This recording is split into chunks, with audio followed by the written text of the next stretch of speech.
സന്നിഹിതരായിട്ടുള്ള ആദരണീയനായ justice Bachchu Kurian Thomas, ഞാൻ ആരുടെയും പേരെടുത്ത് പറയുന്നില്ല, ഒരുപാട് വൈകിയത് കൊണ്ട്.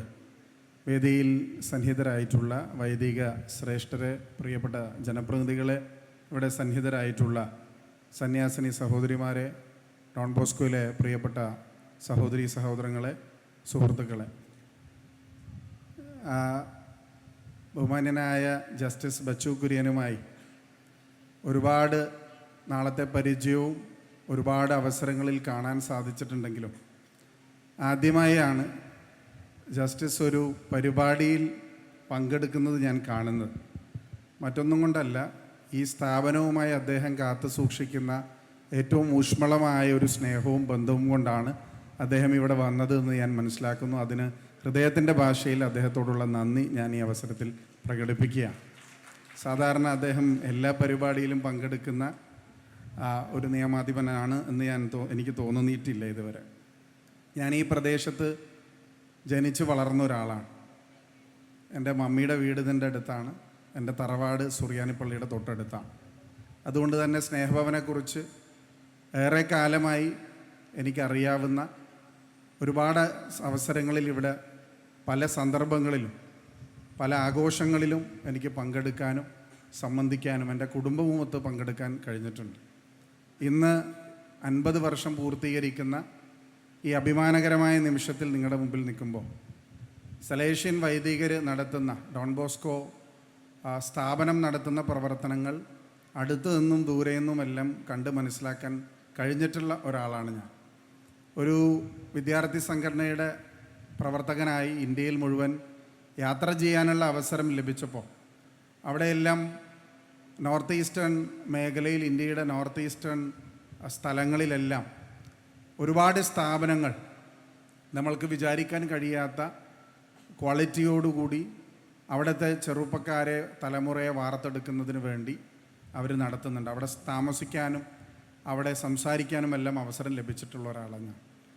ഒരു ജനപ്രതിനിധിയായി ഇപ്പോൾ ഏറ്റവും അടുത്ത് കഴിഞ്ഞ വർഷം മണിപ്പൂരിൽ പോകേണ്ട ഒരു സാഹചര്യം, MP എന്നുള്ള ഒരു ടാഗോട് കൂടിയല്ല, ഒരു ജനപ്രതിനിധിയായി ഒരിക്കലും അവിടെ ഇറങ്ങാൻ കഴിയാത്ത കലാപത്തിൻ്റെ ആദ്യ ദിവസങ്ങളിൽ, ആദ്യത്തെ മാസത്തിലാണ് ഞങ്ങൾ പോയത്. അന്ന് പോയപ്പോൾ ആ ക്യാമ്പുകളിലെല്ലാം സന്ദർശിക്കാൻ കഴിഞ്ഞത് ഒരു ഡോൺ ബോസ്കോ ഫാദർ, അല്ലെങ്കിൽ അവിടുത്തെ ഡോൺ ബോസ്കോയുടെ പ്രൊവിൻസിൽ നിന്ന് വന്ന, അവിടെ ഹെൽപ്പ് ചെയ്യാൻ വന്ന ഒരാളെന്നുള്ള രീതിയിലാണ്. അവർക്ക് മാത്രം ഫ്രീ എൻട്രിയാണ് എല്ലാ ക്യാമ്പുകളിലേക്കും. അവർക്ക് മണിപ്പൂരിൻ്റെ ഏത് ഭാഗത്തേക്കും യാത്ര ചെയ്യാൻ യാതൊരു തടസ്സവും ഉണ്ടായിട്ടില്ല. എനിക്കൊരു ജനപ്രതിനിധി എന്നുള്ള രീതിയിൽ എറണാകുളത്തെ എല്ലാ ഡോൺ ബോസ്കോ സ്ഥാപനങ്ങളുമായി അടുത്ത് പ്രവർത്തിക്കാൻ സാധിച്ചിട്ടുണ്ട്.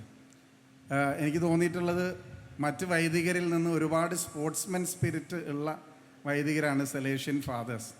ജസ്റ്റിസ് പറഞ്ഞൊരു കാര്യം ഞാൻ ശ്രദ്ധിച്ചു. ജസ്റ്റിസ് ഇവിടെ ഫുട്ബോൾ കളിച്ച കാര്യം, ഞങ്ങൾ ജനപ്രതിനിധികൾ അവരുമായി വടുതല ഡോൺ ബോസ്കോയിൽ ക്രിക്കറ്റ് കളിച്ച് ദയനീയമായി പരാജയപ്പെട്ടത് ഞാൻ ഇപ്പോഴും ഓർക്കുക. അടിച്ച് ഞങ്ങളെ പരപ്പുറത്ത് കയറ്റിക്കളഞ്ഞു. അതുപോലെ ക്രിക്കറ്റിലും സ്പോർട്സിലും ഒരു സമൂഹത്തെ, ചെറുപ്പക്കാരുടെ ഒരു തലമുറയെ, യൂത്ത് എനർജി സ്പോർട്സിലേക്ക് ചാനലൈസ് ചെയ്യുന്നതിൽ അവരുടെ വിദ്യാഭ്യാസ സ്ഥാപനങ്ങളും അവരുടെ ഗ്രൗണ്ടുകളും അവരുടെ കായിക മേളകളുമെല്ലാം വളരെ ശ്രദ്ധേയമായ ഇടപെടലുകളാണ് നടത്തുന്നത്. ഞാൻ അവസാനിപ്പിക്കുകയാണ്. ഒരു സമൂഹത്തിൻ്റെ പുരോഗതി എന്ന് പറയുന്നത് ഒരിക്കലും അതിലുണ്ടാവുന്ന കെട്ടിടങ്ങളോ റോഡുകളോ പാലങ്ങളോ ഇൻഫ്രാസ്ട്രക്ചറോ മാത്രമാണെന്ന് വിശ്വസിക്കുന്ന ഒരാളല്ല ഞാൻ. ഒരു സമൂഹത്തിൻ്റെ ഇൻക്ലൂസിവിറ്റി, സസ്റ്റൈനബിലിറ്റി, വികസനം എന്ന ആശയം എല്ലാ തലങ്ങളിലേക്കും എത്തുമ്പോൾ ഒരു സമൂഹത്തിൻ്റെ ഹാപ്പിനെസ് ഇൻഡെക്സ് റേഷ്യോ വളരെ പ്രധാനപ്പെട്ട ഒന്നാണ്, സന്തോഷ സൂചിക. ആ സമൂഹത്തിലെ ഏറ്റവും നിരാലംബരായ ആളെയും ഏറ്റവും സാധാരണക്കാരെയും ചേർത്ത് പിടിക്കുന്ന വികസനമാണ് യഥാർത്ഥത്തിലുള്ള വികസനം. ആ വികസനത്തിൽ ഒരു പാർട്ടിസിപ്പേറ്ററി ഡെമോക്രാറ്റിക് സിസ്റ്റത്തിൽ ഒരു നഗരസഭയ്ക്ക്, ഒരു തദ്ദേശ സ്വയംഭരണ സ്ഥാപനത്തിനും സ്നേഹഭവനും ഡോൺ ബോസ്കോ ഫാദേഴ്സിനും എങ്ങനെ ചേർന്ന് പ്രവർത്തിക്കാൻ കഴിയുമെന്നുള്ളതിൻ്റെ ഏറ്റവും ക്ലാസിക് എക്സാമ്പിളുകളിൽ ഒന്നാണ് സ്നേഹഭവൻ്റെ ഈ 50 വർഷങ്ങൾ. അതിന് മുൻകൈയെടുത്ത മുഴുവൻ ആളുകളെയും, ഇവിടെ സേവനമനുഷ്ഠിച്ച മുഴുവൻ ഫാദേഴ്സിനെയും, ഇതുമായി സഹകരിച്ച ഒരുപാട് അഭ്യുദയകാംക്ഷികളെയും കൊച്ചി നഗരസഭയും ഹൃദയത്തിൻ്റെ ഭാഷയിൽ അഭിനന്ദനങ്ങൾ അർപ്പിച്ചുകൊണ്ട് നിർത്തുന്നു. നന്ദി, നമസ്കാരം, ജയ് ഹിന്ദ്.